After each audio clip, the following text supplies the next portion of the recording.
Sénégal dëkku gaynde njaay mooy sunu gaal te ci junne jësin dëggal ma bësin. Merci beaucoup, mesdames et messieurs. Bonsoir, bonjour, bienvenue dans votre émission le P&D Show C2B. Alors aujourd'hui, qu'est-ce que tu fais là? Arrête, reste tranquille, on est en direct, man. Ouais, mais dafay nice, gisoo woon dama def ni pareil quoi. Ok. Mooy cool ne. Là c'est bon maintenant. John d'abord. C'est bon. Yeah, mooy nice. Ok, Aïcha mu ngi noonu pile les P&D sont là pour vous accompagner pendant 1 heure de temps, bien sûr dans le P&D Show C2B. Où que vous soyez, qui que vous soyez, on vous dit respect total. Respect aux 14 régions du Sénégal en train de nous suivre, le monde entier, la France, l'Espagne, l'Italie, l'Angleterre, un peu partout. On vous dit welcome to P&D Show. Everybody. C'est le P&D, donc on a l'habitude de vous tenir en haleine avec de la bonne musique bien sûr. Oui, c'est le mois de décembre, c'est le mois le plus beau, faut oser le dire. C'est le plus beau. Ah ben ouais. Okay. Pourquoi? Tu es natif du mois de décembre? Non, je suis pas natif du mois de décembre. Aussi? Ouais, mais pourquoi? Da nga ma war a laaj lan moo tax ma ne la c'est le mois le plus beau. Pourquoi? Soo demee si gaale yi gis nga nu ñu koy décorer nu mu rafetee. Nga dem si école yi c'est pareil. Xale yi décorer école yi ba mu nice. Soo génnee si mbedd bi lan ngay gis? Les sapins et autres. Voilà. Ok. Foo munti dem dañ koy décorer. Tout est mignon, tout est beau. Climat bi neex fraîche gisoo tey fi nga génn nii nooy. Ok. Hein? Et c'est la naissance du Christ, tu sais. Machallah. Alors qui dit décembre, bien sûr, pense à Noël. Noël des enfants. Noël, oui, on fête, nous les chrétiens catholiques, la naissance du Christ chaque Noël. Mais avant Noël, il y a le 8 décembre. Le 8 décembre, c'est la fête de l'Immaculée Conception. Maman Marie, dañ koy delloo njukkal yaayu Insa. Raison pour laquelle aujourd'hui, on a invité Mr. G. Oui. On a invité Mr. G. Voilà la question que tout le monde se pose. Ban chorale lañu invité. Tey P&D gisoo nu ñu toogee nii war a def show. Voilà. Tey man maay tëgg. Tey dañ leen di wéyal dañ leen di yóbbu esprit Noël carrément. On va amener bien sûr les jeunes de la paroisse des Martyrs de l'Ouganda waa Saint-Michel, la paroisse Saint-Michel des Martyrs ñoom ñoo fiy teew fii. Donc P&D ils sont tous les dimanches là-bas, messe 11h30. ñooñu bégloo c'est des enfants, c'est des jeunes qui sont là-bas. Messe 11h30 nag laa wax au niveau des Martyrs de l'Ouganda. Ku fa dem rek ce dimanche neex na. Parce que ñoom ils sont extraordinaires. Voilà, donc vous serez gâtés et vous allez aimer sans doute. Ok, il sera là aussi une autre star bien sûr que vous allez découvrir, que beaucoup de personnes connaissent. Il s'appelle Stock, donc il sera là, il va nous accompagner pour notre émission. Donc restez bien scotchés. moo woy son bi nga xamante ne moo ngi def buzz actuellement si réseaux sociaux yi. TikTok, Instagram yëpp si tendance si top number 1 yi la bokk si tendance yi. gars yi moom la ñuy challenge si TikTok yëpp. tey nga lay chrétien. waaw tey ko foofu. donc bàyyi ma continuer. Non. Maîtriser naa parole. Aïcha mu ngi noonu donc tey daal vous serez gâtés bien sûr. Spécial fête de Noël, spécial fête de Maman Marie. Décembre s'annonce à merveille. Donc tous les natifs du mois de décembre aussi ñu ngi leen wax par anticipation un joyeux anniversaire, un happy birthday à vous. J. Avant d'accueillir nos invités. waaw tey nag damay may benn ticket. Ticket le grand bal.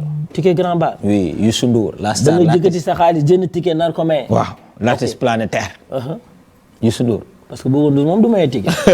moo tax soo nee damay maye ticket daf may jaaxal. gis nga. waaw Youssou Ndour. waaw day waajal benn grand bal. le grand bal. benn yoon la si année bi. c'est une fois l'année. Voilà, oui. Samedi 3 janvier. Le 3 janvier. Oui, Dakar Arena. Diamniadio avec Youssou Ndour. Youssou Ndouro. yaa ngi koy waajal.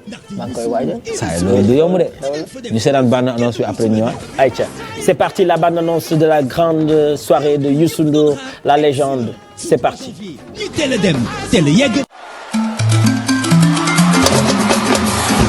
Le Grand Bal revient pour son rendez-vous annuel le 3 janvier 2026 à Dakar Arena de Diamniadio avec Youssou Ndour et le Super Étoile de Dakar.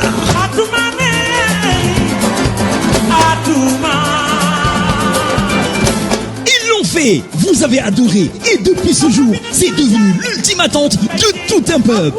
Ana ñu ko fekkewul woon ren moom bu leen fa kenn jiitu ndaxte Youssou Ndour et le Super Étoile dinañ fa def lu fa kenn musul a def.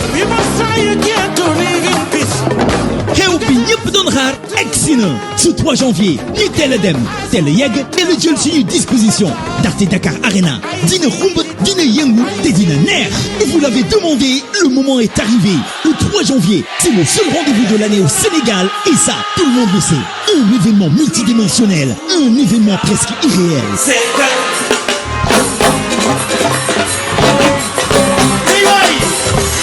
Ce 3 janvier à Dakar Arena Youssou Ndour nee na dina fa xaar ñaar kon ñu teel a wuti suñu ticket pour mun a am ci place yu bari jàkkaarloo ak la légende vivante l'icône de la musique sénégalaise Youssou Ndour et les super étoiles.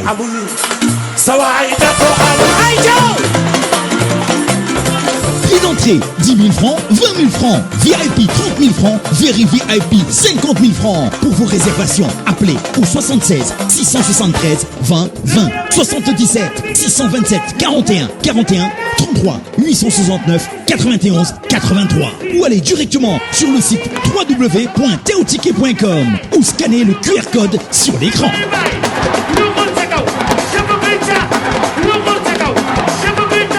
Le grand bal à Dakar Arena ce samedi 3 janvier 2026 avec Youssou Ndour et le Super Étoile. Point événement Bundiokoti 2026, événement national, événement niveau.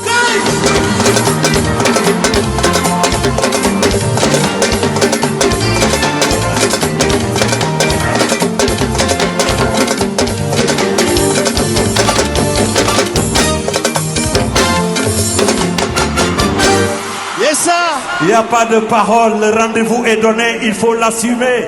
Du mois de janvier, bien sûr, c'est le samedi 3 janvier. L'artiste planétaire Youssou Ndour vous donne rendez-vous au niveau de Dakar Arena. Ça sera du lourd. La première partie sera assurée par PNJ et beaucoup d'invités surprises. Avec l'artiste planétaire Youssou Ndour du lourd le 3 janvier. La question est la suivante. Allez-y. Ku trouvé dama koy may ticket ba pare pull yi nii xam nga dafa génn bees ni pull yi nii décembre bi da nga siy gagné ngeen wax ban pull ngeen bëgg bu pi wala bu ji ban moo lan mooy question bi ban moo daax sax ban moo daax question bi ça est-ce que néewul moo la doole Florentina mu ngi seetaan nen dafa bëgg a répondre ok question yi mooy ticket yi ñaata lay jar ticket yi ñaata lay jar point ça c'est simple ça yow da nga ko xam yow yaa ngi 4 prix la waaw 4 prix la waaw acca 4 prix laa bëgg léegi ngeen wax ma ñaata la bu ñaata moo am maa ngi xaar réponse yi voilà via le 77 244 22 22 ma xool kan mooy trouvé ku njëkk a trouvé di nga laal sa pull laal sa ticket ayca en tout cas maa ngi leen di joxe indice si 4 prix yi am na si boo xamante ne bu 10 000 la non wa fils ba bul yàqu waxe non soo waxee day yomb tamit léegi yeneen ñett yi nag xanaa nañ ko trouvé si 4 prix yi am na boo xamante ne bu 10 000 la yeneen ñett yi imaginez ayca voilà maa ngi lire réponse yi si kanam 244 22 22 22 22 Aïcha J, il est temps maintenant d'accueillir nos invités, nos stars, parce que PNJ, ils sont là pour les artistes. Ouais. C'est une émission boo xamante ne dañuy faral di inviter que ça soit les artistes du Sénégal, d'Afrique, du monde entier. Alors aujourd'hui, nos artistes, c'est la chorale des martyrs de l'Ouganda à Saint-Michel. Saint-Michel, on va les accueillir, c'est tout de suite dans le PNJ Show. C'est tout. Mesdames et messieurs, chers jeunes, venez, on va faire le show ensemble. De passage, monsieur Pi, je remercie une demoiselle sous le nom de Princesse Venez, c'est la famille, installez-vous. moo jaar si Très Princesse Air. Princesse Air. waaw Liberté 6 la nekkee ah. Aïcha mu ngi noonu sama star yaa ngi nii. Aïcha ils sont là, ils viennent d'arriver, bien sûr, ils sont venus entre frères, entre sœurs. jógal fii yow mënoo tëgg jógal waay. non bra mënoon nga ma bàyyi ma toog de. saa yi jógal waay ah. gars yi may dàq. La plus belle, tu vas bien. jógal waay saa yi jógal waay. Aïcha mu ngi noonu rapidement. Voilà, ça, bonsoir, vous allez bien? Vous serez gâtés. Ça va, bienvenue. Allez-y. La chorale Saint-Michel des martyrs de l'Ouganda, ils sont là. Donc, mais c'est juste pour dire aux téléspectateurs que quelques lañ si tànn parce que eux tous ils pouvaient pas venir bien sûr. On est en pleine semaine, am na ñoo xamante ne ils ont cours, d'autres ils ont d'autres activités, mais dañ si tànn les quelques rek pour venir représenter bien sûr la chorale. Et c'est juste pour vous dire que c'est une chorale qui est en train comme les autres de faire plaisir à tout jeune chrétien, que ça soit les enfants, que ça soit les jeunes, les adultes. ku leen seetaan si dimanche matin église soo ñibbee sa kër da ngay kontaan parce que da ngay dund benn messe. Gars yi nuyu naa leen et c'est un plaisir de vous voir dans les locaux de la TFM. kii mu ngi reetaan de ah soxna si jëlal micro bi nga nuyu ma xool. ñemel micro bi loolu micro lañ koy wooye taal nga ko tàmm nga micro yow tàmm nga micro xamee naa la martyr moo na nga def Ça va, Maxi Dia. noo tudd. Thérèse Diatta. Oh, En plus, la grande sœur de PNJ s'appelle Thérèse. Tâchu leen lii waaye, s'il vous plaît. Thérèse, voilà. Thérèse, tu vas bien? Oui, ça va, merci. Thérèse, chorale bi ñu indil tey nu mu tudd Thérèse? Chorale Saint-Michel des Martyrs de l'Ouganda. Saint-Michel des Martyrs de l'Ouganda. Yéen lan mooy chorale? Parce que pour ñiy seetaan xamuñu luy chorale. Chorale mooy lan? Naka laa ko mën a expliquer. Par exemple tey dama jàpp ne benn frère musulman buy seetaan émission waa PNJ chorale la invité lan mooy chorale? C'est des jeunes garçons, des jeunes filles qui sont regroupés. Attends, je vais vérifier le micro pour essayer de voir. Lan le micro bi day kii. C'est allumé. Ouais, c'est allumé. Yes. Karimi, Pape, moins cool là. C'est bon le micro? C'est allumé, ouais. Vas-y. C'est tous les samedis wala c'est tous les dimanches fan nga ban yan mooy seen jour préféré quoi yi nga xamante ne foofu ngeen di woyee église. C'est le dimanche qu'on se réunit à l'église. C'est le dimanche. Oui, pour chanter les messes eucharistiques de chaque dimanche. Maintenant, la chorale, c'est un groupe d'enfants ou de jeunes qui ont dévoué leur vie au Christ, en fait, qui s'engagent au sein de leur église afin de pouvoir élever leur voix et de pouvoir proclamer un peu partout à qui veut l'entendre qui est Christ. Maanaam si seen prière da ngeen di wéy en chantant vous priez aussi. Exactement, bien chanter, c'est prier 2 fois. Ok, super, c'est énorme. Donc tey amis téléspectateurs dañuy ñaan naka la ñuy ñaanee en chantant. Alors vous nous avez amené beaucoup de surprises, j'imagine. Ah oui. N'est-ce pas? Oui. Et on m'a dit que vous êtes en train de préparer un grand concert. Kon tey li ngeen ñu nar a may. Ben aperçu là. Moom lañ nar a dund ce samedi. Exactement. C'est sûr. ku ko raté nag nga perte sa chance. Pare Ah waaw. kon ñu ngi leen di bàyyi studio bi ñun ñu ngi dem toog comme ay invité ah. ji man pare naa de maa ngi wàcc de. Aïcha, faites comme chez vous. C'est parti. Le show là. Aïcha.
donc Ave Maria laa dégg de man ah dafa mel ni Ave Maria laa dégg de Aïcha mu ngi noonu mu ngi neex j'ai même pas envie de vous couper hein. J'ai juste envie de rester assis à écouter comme si j'étais en concert bien sûr. Donc en tout cas on vous félicite.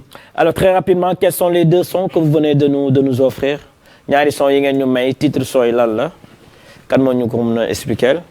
Il va se présenter d'abord, oui, allez-y. Oh, ici Victor Emmanuel Diana Dior. Victor. Oui. Ok, on est séeréer, oui. Ok. Ah. Victor, nana séeréer. Nous tous. Ah, nafio. Mais non ça. Na celke. Magal. Ça dégoul dara ma ko tane ça. Aïcha Victor, ñu ngi lay déglu. Bon, donc on a chanté 4 chants. Mais on a mixé 2 au fait. On a fait 2 par 2. Ok. Donc le Seigneur nous a aimés. Oui. Mixé avec Zambe Maïnio.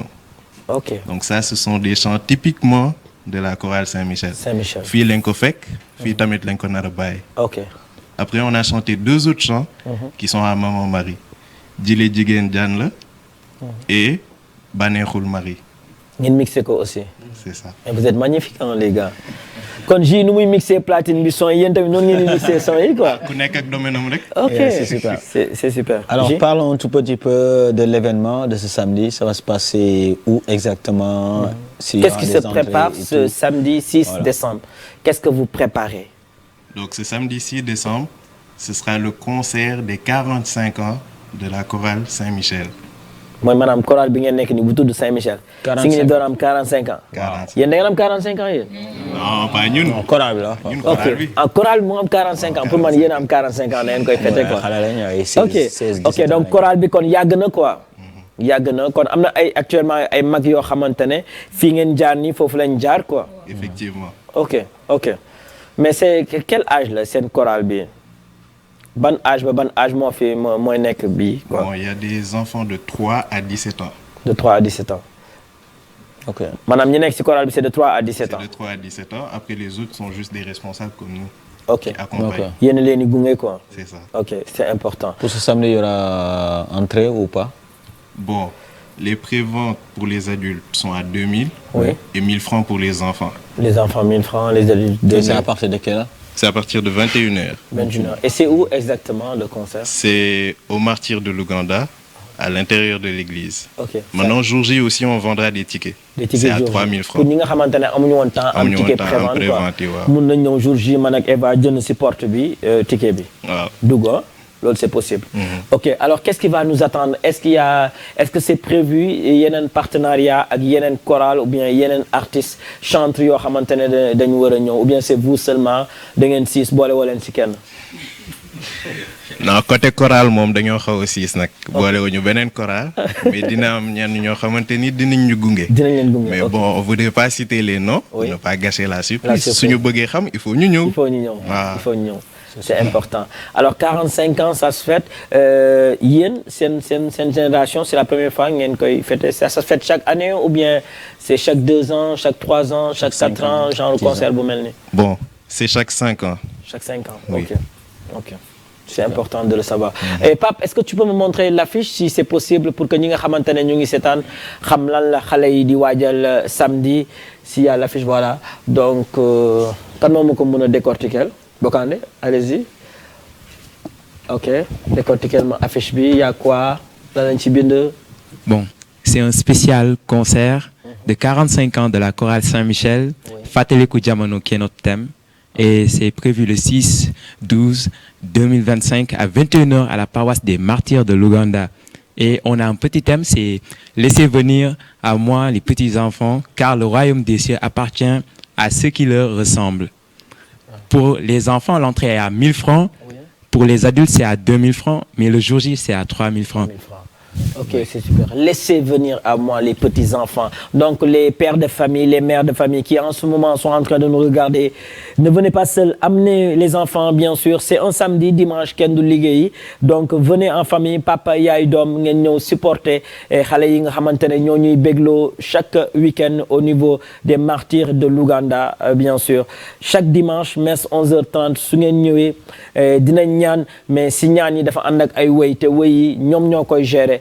Donc gàcce ngaalama xale yi nga xamante ne ñoo ñuy gunge lundi ba vendredi ils sont à l'école ñeneen ñi ñu ngi étudier ay étudiants lañ mais terewul week-end bi dañuy bàyyi lépp ñëw may seen amour jox seen amour li nga xamante ne mooy seen soppe mooy Jésus Christ. Aïcha donc sans tarder est-ce qu'il y a un dernier mot par rapport au concert li nga xamante ne bëgg ngeen ko wax gars yi et tout sinon ma woo Thibaut léegi moom jox ko micro bi. Bon, c'était juste pour rappeler aux gens que ce n'est pas un concert simplement, mais c'est un concert pour rendre hommage au Père Michel. Le Père Michel que vous avez aperçu sur l'affiche tout à l'heure. Oui. Donc c'est lui le fondateur de cette chorale. Okay. Et à travers ce concert, on a jugé nécessaire de faire un sargal pour lui. Okay. Donc surtout Michel. Que le thème c'est Fateleku Jamono. Donc voilà, surprise yi si cadre boobu lay demee ma jox leen benn tokk indice. C'est important, c'est important. léegi da ngay jox micro bi ku si nekk nuyoo wax rek. Voilà, présenté wu. Bonsoir, je m'appelle. Bonsoir. De la paroisse Saint-Michel. Allez-y. Bonsoir, je m'appelle Dominique Antoine Jean-Marie Prosper Diatta. Tu l'as Dominique, ouais. Allez, Dominique Antoine. Je fais partie de la chorale Saint-Michel des Martyrs de l'Ouganda. Super. Oui. Je suis un maître de chœur. Maître de chœur. Oui. Aïcha. Que se pas. Bonsoir, moi je m'appelle Jordan André Latira Deoko. Je fais partie des responsables de la chorale Saint-Michel aussi. Ok. Et vous êtes de nationalité? Je suis sénégalais, mais d'origine béninoise. Bénin. Okay. Super, merci. On applaudit Joda. Oui. Bon, moi je m'appelle William Joseph Martin Coré. Je suis encadre à la chorale Saint-Michel. William. Comme tout le monde. On applaudit Willy Sagnon. Bon, le TB, nous xamuñu la wax ni c'est tout moi. Bon, je m'appelle Thérèse Marie-Christine Diatta, responsable à la chorale Saint-Michel. C'est moi qui m'occupe de la partie liturgie. Ok, Tété, merci à toi. Bonsoir, c'est Marie-Bénédicte Diatta, Madame Tavares. Je suis responsable à la chorale Saint-Michel. Madame Tavares, allez, Monsieur Tavares. Oui. Bonsoir, je m'appelle Jean-Pierre Sarr, maître de chœur à la chorale Saint-Michel. JP, allez JP. Bonsoir, je m'appelle Richard Sébastien Bokandé, maître de chœur à la chorale Saint-Michel. Bokandé, le buteur magique. Merci. Bonsoir, je m'appelle Jean-Théodore Coré. Je suis maître de chœur et apprenti guitariste à la chorale Saint-Michel. Allez, merci. Merci à Jean. Bonsoir, c'est Jean-Michel Qui avec KY. Qui sont là? Jean-Michel qui? Santou-Bourle. Ah bon? Santou-Bourle. Du pays des hommes intègres. Ok. Comme le Burkina. Et je suis maître de chœur à la chorale Saint-Michel. Super. Burkina day dem Coupe d'Afrique wala? Qualifié nga? Da nga may waxu de. Ok. Bonsoir, moi c'est Paul Alexandre Fazinou, batteur. Allez, Paul. Bonsoir, moi c'est Nando Kanali Ndeki, batteur à la chorale Saint-Michel. Ok, et vous êtes en compagnie de qui et de qui? Il y a qui est là aussi, qui ne sont pas venus sur scène? Bon, ceux qui ne sont pas venus sur scène, il y a Thibaut Faye. Thibaut, on applaudit Monsieur Thibaut. Oui. Il y a Ida Thérèse Mossansa. Ida Thérèse. Et enfin Florentine Diatta. Florentine, maman fàtte daal mi moo tax ñëwul quoi. Ok, merci. Donc on vous laisse clôturer en beauté. Il nous reste 2 sons, non?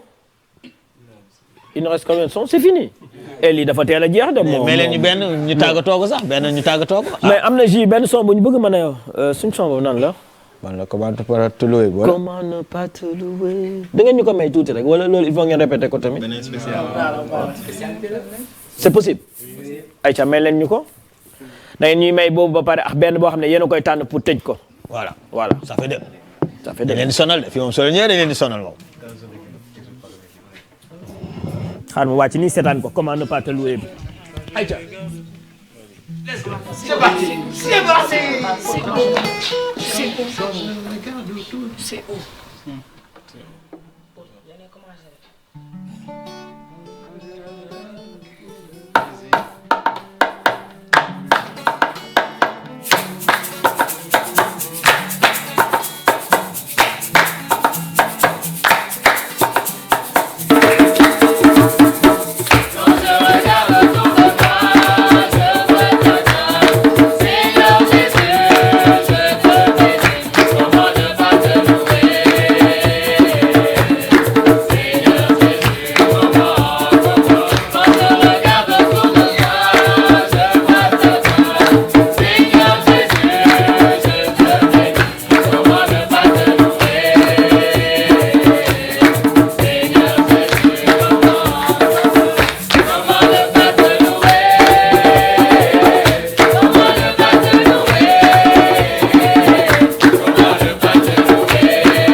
Voilà, donc c'est comme ça l'ambiance. Vous êtes tous invités ce samedi 6 décembre au Martyr de l'Ouganda à partir de 28. Vous sonal gars yi quoi. Ah dañ ko mixé. OK. Aïcha, donc mu ngi noonu. Alors je vais donner le numéro de Thibaut pour plus d'informations bien sûr. Au 77 522 33 64 77 522 33 64. Il y a aussi des bonnes volontés qui nous regardent bien sûr. Ces enfants, ces jeunes aussi ont besoin de vous. Ñii dañuy indi sonorisation bu ngan pour concert bi. Ñii dañ koy préparer des jours, des semaines, des mois de répétition bien sûr. Il y a beaucoup de choses à faire. Donc ces personnes yi nga xamante ne amuñu temps pour ñëw de loin, même si vous êtes à Ziguinchor, même si vous êtes à Kaolack, peu importe su ngeen nekkee sax USA, mais jàppale leen xale yi parce que ñii dañ leen war a jàppale. Donc c'est la raison pour laquelle j'ai donné et je vais redonner le numéro de Thibaut pour plus de soutien bien sûr possible au 77 522 33 64. Alors quel sera votre mot de fin? Il y a un mot de fin que vous avez envie de dire? Oui, Bokandé ou bien je sais pas. Allez-y. Avec Saint-Michel. Fàttaliku jamono. Avec Saint-Michel. Fàttaliku jamono. Avec Saint-Michel. Fàttaliku jamono. On applaudit. Alors, on va vous laisser découvrir bien sûr notre deuxième invité. Il est déjà là. Est-ce que xam ngeen ko? Est-ce que xam ngeen ko? Moom moo woy lan? Moom moo woy lan? ba xam ngeen fi ngeen bokk.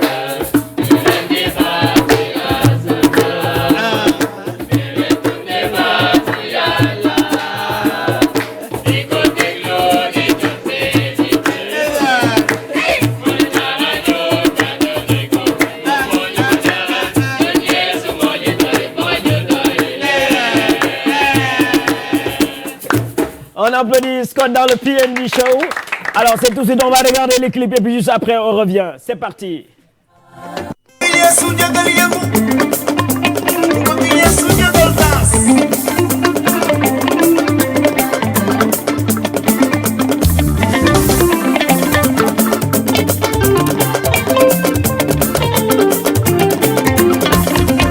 Más leer de soppe Mariama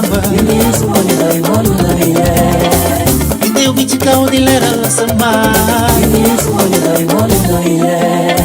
Yesu lañu am mu dañu royu kañu Yesu Krista wañu ko jaral Yesu wañu doy Yesu wañu doy Yesu Krista wañu ko jaral. Merci beaucoup à la chorale Saint-Michel des Martyrs qui ont fait une très belle prestation et qui vous donne rendez-vous ce samedi 6 décembre, c'est à ne pas rater. Alors on vous l'avait promis bien sûr, juste après, il sera là et il est là bien sûr. L'homme se nomme tout simplement Scott. Ça c'est Scotty People ne Michael Jordan. Scott Iva Christian. gars yi bëgg naa leen bu baax. mais nuyu nañ la. maa ngi leen di fay. C'est un plaisir pour une première de te recevoir sur ce plateau de la TFM. C'est un plaisir pour moi parce que ça fait un moment, ça fait des années ñuy suivre li ngeen di def. mu nekk un plaisir, une fierté en même temps pour l'église. Super. jaajëf gars. C'est Scott comment le vrai? Scott Ivan Christian. Scott Ivan Christian. Oui. Kon Scott du turu artiste, sa tur dëgg la. Bon, Scott c'est le nom d'artiste. Ivan Christian bi nag moom sama vrai nom. Ivan Christian Ehemba. Le nom de famille c'est Ehemba. Ehemba c'est quoi? xam naa peut-être mosoo leen dégg. Ehemba ban kii la. xam nga lu kii lu baax day rare. Ehemba c'est Joola de la Casamance. Joola de la Casamance. Ok, alors vous êtes né où? Alors je suis né à Dakar. Et j'ai grandi entre la Casamance et Mbour. Casamance ak Mbour. Ak Mbour waaw. ji waa Mbour la. Par contre suñu réalisatrice bi jigéen la Anta nee na moom Ehemba la sant. Anta Ehemba. ah déedéet bu santé Ehemba moom sama cousine la. waaw forcément kay. Anta kon da ngay bàyyi Pape mu switch comme ça nga ñëw fii ñu xool na xamante ngeen ah. voilà Anta mën nga ñëw benn 30 secondes rek ñu xool na xamante ngeen. Anta Ehemba bàyyi Pape continuer switch. ñu sonal nga Anta. Aïcha donc ñu ngi koy nuyu moom Anta la réalisatrice aujourd'hui en collaboration avec Pape aussi. Merci à Karim le technicien mannequin qui nous accompagne aussi. Alors J. tey ñu am artiste bu mel nii mun nañu il est de Ziguinchor il est de la Petite Côte Mbour ça fait plaisir mais sa base Dakar la Dakar ngay faral di gën a nekk. bon Dakar la gën a faral lu may nekk mais pour wax rek moom Mbour moo nekk ma base quoi. Je veux dire depuis primaire foofu laa nekk ba après le lycée après ma ñëw basé wu carrément à Dakar pour le travail et pour les autres besoins au quotidien. mais yow fan lañ la mën a situer si ban genre artiste nga artiste chanteur nga artiste mbalaxmaan nga artiste cabo-verde nga artiste rappeur nga lan nga exactement. C'est une très bonne question parce que souvent les gens ont du mal à me classer situer ma ci dara. Je fais de la musique bu ñuy wax urban gospel. Parce qu'en fait lu tax mu jafe pour nit ñi xam c'est parce que c'est pas très commun ici gars yi des nañ ko xam mais maintenant il y a beaucoup d'artistes qui sont dans la musique urban gospel et c'est une musique boo xamante ne ça regroupe plusieurs styles mais les styles urbains c'est-à-dire le rap c'est-à-dire l'afro etc. et tous les autres styles man nag je veux pas me cantonner à un style bien défini mais voilà quoi je fais un peu de tout. Tu fais un peu de tu n'es pas spécialisé au niveau de la religion seulement ou bien? Si, je fais qu'une musique qui parle de Dieu, mais aussi je joue sur des thèmes comme l'enfance, la famille, les enfants qui étaient là, enfin, nekkatuñu ay enfants ñi fi newoon. J'ai fait avec un morceau en 2019, un morceau titré Joyce, boo xam ne ça parlait de l'enfance et de la famille. C'est-à-dire que je suis artiste chrétien.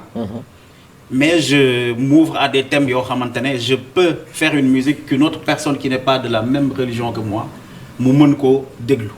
Voilà donc c'est des thèmes joyeux c'est des thèmes yoo xamante ne c'est engagé ça parle de famille ça parle d'amitié ça parle d'éducation etc. En tout cas la musique que pour l'utile quoi. Ok on est en 2025 presque 2026. Avant de venir si son bi nga xamante ne moom la ñu ji may léegi lan nga jot a réaliser. Voilà. Et vous avez eu à sortir un son, un single, un mixtape, un album. Ok, on aimerait bien savoir avant que nous ayons aussi clip bi nga xamantene jamono ji mom moy yëngal réseaux sociaux. Wow. Bon, je suis dans la musique depuis 2017. Ouais, 2017 là, c'est mon premier morceau, un morceau intitulé Yesu. Mais après ça, j'ai fait beaucoup de morceaux. J'ai 2 albums. En 2023, donc 5 ans après mes débuts, j'ai sorti mon premier album intitulé Divinity. Ça, c'était un album purement gospel. Ça parlait exclusivement de Dieu. Mais voilà, avec quelques morceaux qui parlent de l'enfance, de la famille. 2023, nous avons le 2e album intitulé Allégresse.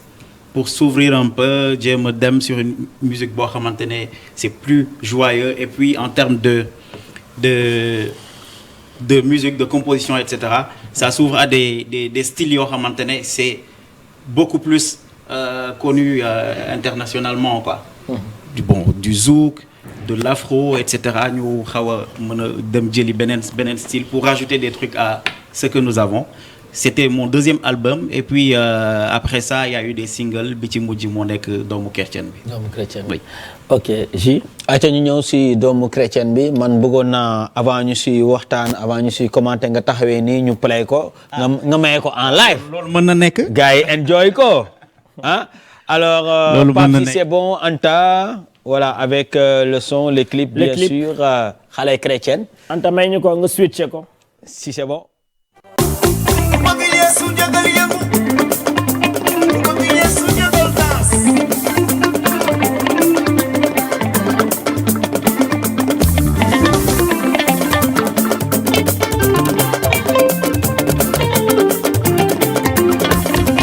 Mas leer di soppe Mariama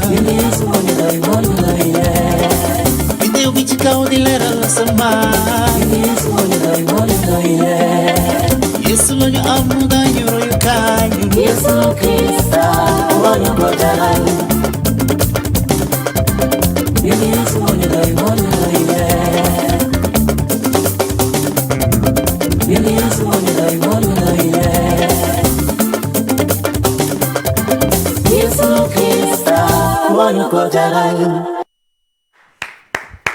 Jésus Christ, Xale Chrétien.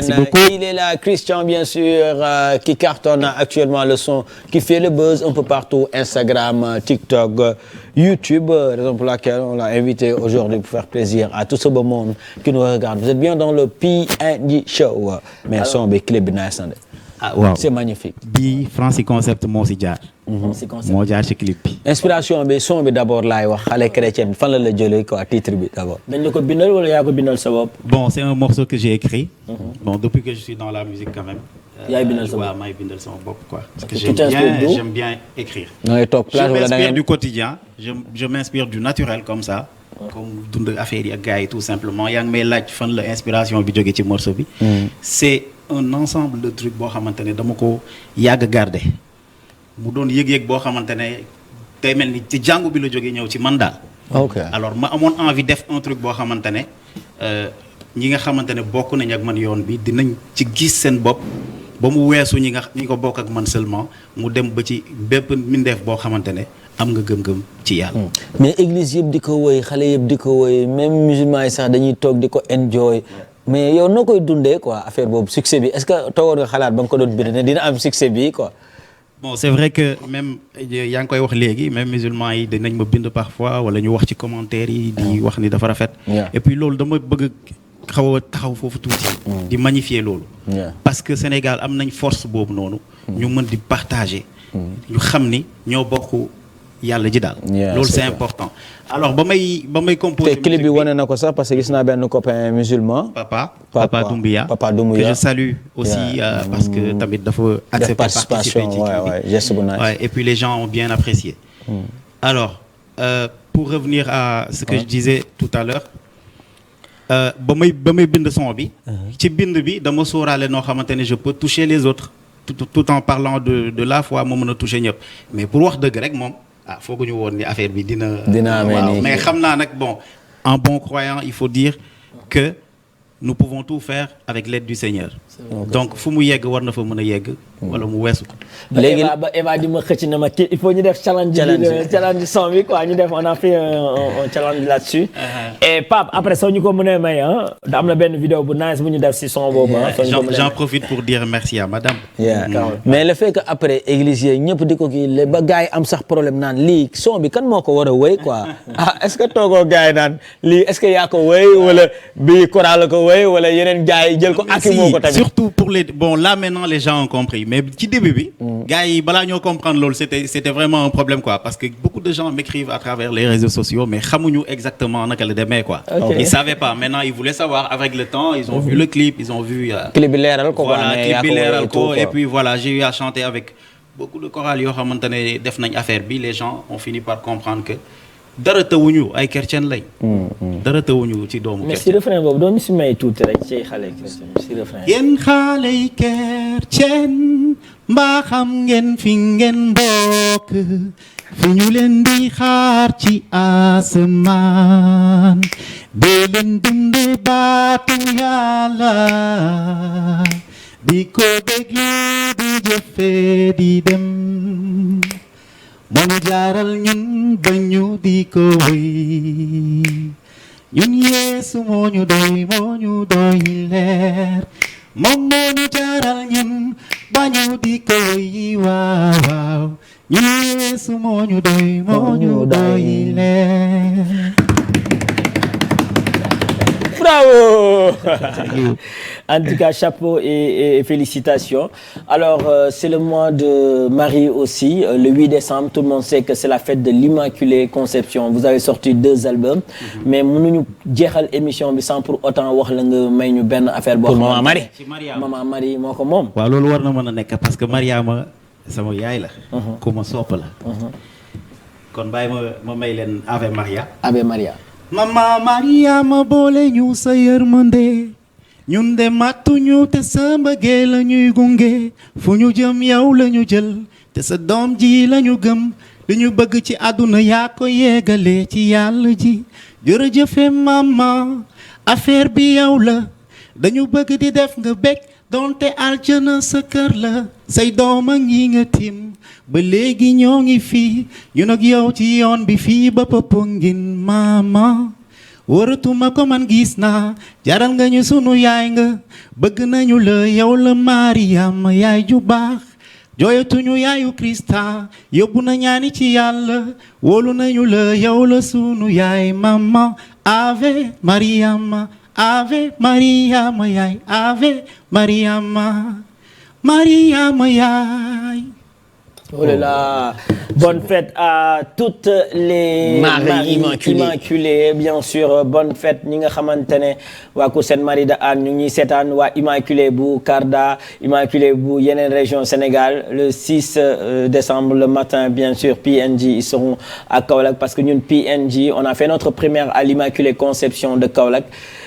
Donc ñoom dañu am benn kermesse bu ngan ce samedi là donc on sera là-bas bien sûr pour accompagner ces enfants ces jeunes et puis revenir la nuit bien sûr avec Fat Bintou au King Fat Palace PNJ ce samedi.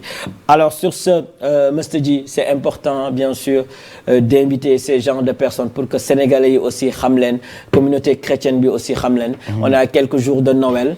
Vraiment c'est un immense plaisir pour nous les PNJ invité genre jëmm ju mel nii pour souhaiter une très bonne fête de Noël par anticipation à la communauté chrétienne.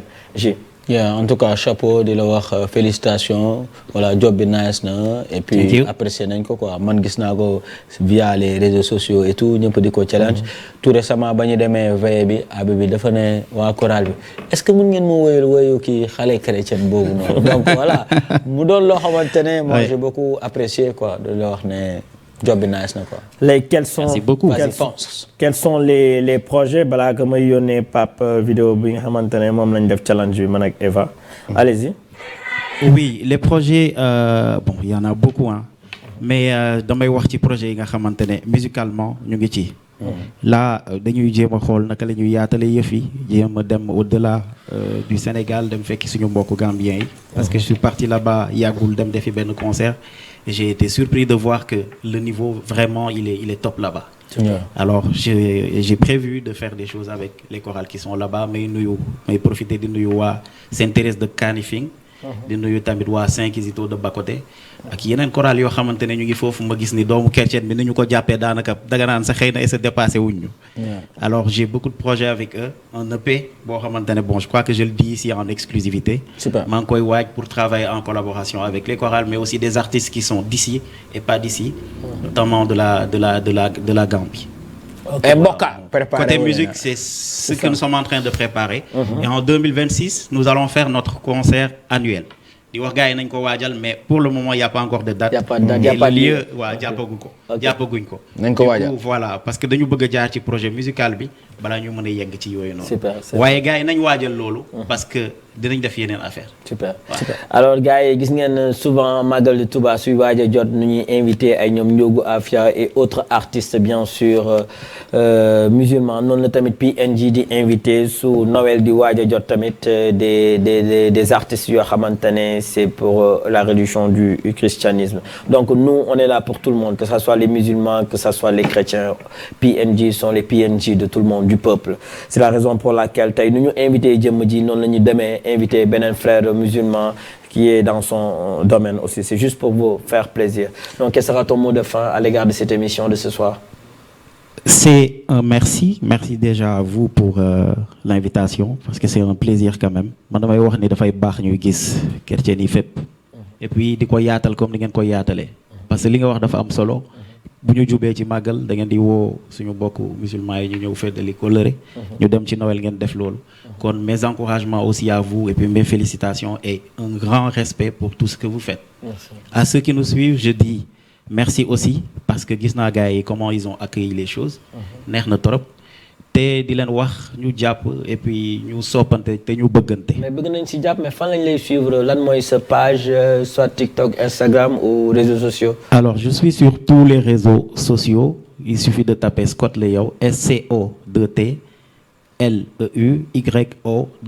réseaux sociaux boo dugg rek réseau social boo dugg boo tapé loolu di nga gis toutes les informations. Scott Leyow. Scott Leyow. Scott Leyow yow J Leyow. Scott Leyow P Leyow. ok ku tapé loolu rek dina ko mën a gis et puis toutes les productions musicales que j'ai eu à faire sont sur les plateformes de téléchargement légal. Du coup c'est simple il suffit d'aller taper fu la neex ci bu la neex rek nga taper fa Scott Leyow wala nga taper Scott Ivan Christian. Si c'est plus simple à écrire Scott Ivan Christian di nga gis tout ce qu'on a produit comme musique.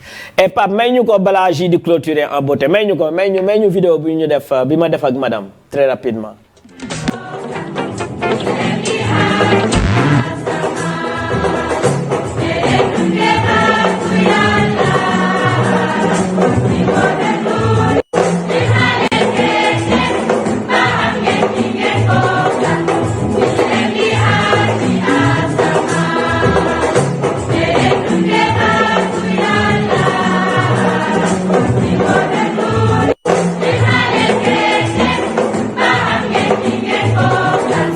À Pape l'excellent réalisateur merci à Anta la réalisatrice aussi tey duo de choc la moo tax émission bi et c'est des jeunes c'est des jeunes voilà c'est des jeunes mention spéciale à vous Eva Production donc mu ngi message nee na kontaan na si émission bi mu ngi lay féliciter nee na mu ngi lay inviter si paroissam aussi donc toutes les grandes il y a la maman aussi la maman des jumeaux qui apprécie ce morceau elle s'appelle Mami Ange connue depuis Mbour Saly voilà et puis on est de la même ville. Donc maman am na mbégte bu rëy morceau bi neex la je suis vraiment ravi et honoré. Super. J, quel sera ton mot de fin? Voilà donc il y a une demoiselle sous le nom de Kiné connue depuis Zak Mbao qui prépare bien sûr big événement waa Mali Maram Evans foire la 3e édition bi la c'est du 8 au 11 janvier Zak Mbao bien sûr rond-point AXA assurance bi. Donc thème bi moo ngi tudd Yaay Jàmbaar hommage au feu maire bien sûr monsieur Alioune Mar programme bi nag dina am vente exposition voilà ak atelier de sensibilisation et de partage di invité ñëpp ñi nga xamante ne ñoo ngi zone boobu ñu ñëw participer si foire bi 3e édition le du 8 au au 11 janvier Mali Maramans Evans Noro ñu ngi koy jaajëfal bu baax ki ne encore une fois bonne chance en PNJ dinañ fa teew. Super. Voilà. C'est important. Tous les mercredis PNJ, on est à l'étage de Sali en discothèque. Tous les dimanches de midi jusqu'à 21h, nous les PNJ, on est à l'hôtel Yuma Lodge de Sali, bien sûr. Retrouvez vos jumeaux PNJ aussi ce samedi 6 avec Fat Bintou et tout 1xBet au niveau du King Fat Palace. Ce dimanche aussi, on sera avec les étudiants de ESUP Dakar au niveau du Grand Théâtre pour leur dîner de gala. Voilà le programme de Pi et de pour ce week-end. Sur ce, merci à Pape, merci à Karim, merci à Anta, merci à Eva Production, à Niagandour, bien sûr, merci pour la confiance. Merci à Digital Pape Jean, à Digital Ibou, à Muntaga, bien sûr, et à Max, bien sûr, connecté depuis les Almadies. Mention spéciale à vous. Pour ñi nga xamante ne ñoo envoyé texto après Pape soo mayee clip bu Youssou Ndour bi dinañ xool en attendant kan moo trouvé kan moo gagné et puis dinañ ko envoyé texto yónnee ko ticket am Arsi Puli di remercier encore une fois Princess Air connecté depuis Liberté 6. Hein. Super. Merci. Sur ce, on vous souhaite de passer une excellente fin de soirée. Rendez-vous très bientôt dans le PNJ Show. C'est to be. Big up.